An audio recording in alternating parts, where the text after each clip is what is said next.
Diet follow करताय, exercise follow करताय, पण तरी सुद्धा हवा तसा रिझल्ट मिळत नाहीये. वेट लॉस पण होत नाहीये, वेट गेन होत नाहीये, वेट मॅनेजमेंट होत नाहीये. कधी विचार केलाय का असं होत असेल?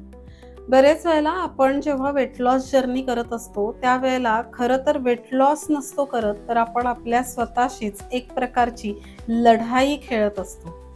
एक छोटासा केकचा तुकडा खाल्ल्यावरती होणारी अपराधी भावना, वजन काट्यावर उभं राहण्या अगोदर असणारी अँझायटी, त्याच पद्धतीने आपल्याला हवे असलेले कपडे जर नाही बसले आपल्याला किंवा ते घट्ट झाले तर वाटणारी लाज, या प्रत्येक इमोशन बरोबर सतत झुंजत असतो.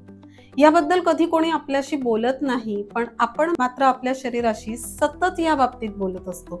मी जाड आहे, माझ्याने काही होत नाहीये, मला माझ्या शरीराचा कंटाळा आलाय, मीच अशी काय आहे, अशा बऱ्याच गोष्टी आपण कॅरी करत असतो. हे कोणाशी बोललं नाही तरी सुद्धा आपलं शरीर हे सगळं ऐकत असतं आणि मग ते शरीर त्याला सत्य मानायला लागतं.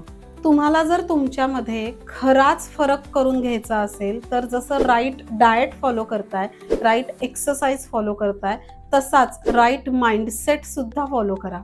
जेणेकरून तुमच्या शरीराचा आणि मनाचा एक नातं तयार होईल आणि त्या नात्यातनं आपल्या शरीरावरती फरक पडायला दिसून येईल. उद्यापासून फक्त एकच करा. तुम्हाला तुमच्या शरीराकडनं जे काही अपेक्षित आहे, मी बारीक होणं अपेक्षित आहे, मी फिट होणं अपेक्षित आहे, मी मेडिसिन फ्री होणं अपेक्षित आहे, जे काय आहे त्या पद्धतीने तुमची सकाळ तुमच्या अफर्मेशन्स मनी सुरुवात करा. सकाळी जर तुम्ही अशा प्रकारचे चांगले इंटेन्शन्स सेट केले, अफर्मेशन्स तुमच्या शरीराला द्यायला सुरुवात केली, तर मला असं वाटतं वेट लॉस, वेट मॅनेजमेंट फार काही दूर नाहीये.